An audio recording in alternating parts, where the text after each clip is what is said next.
Угу. Так, ребят, испытываем клеткорез.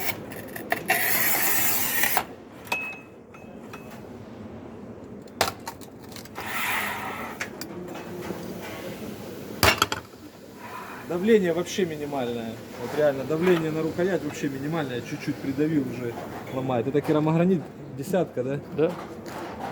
Спасибо. Достойно, да.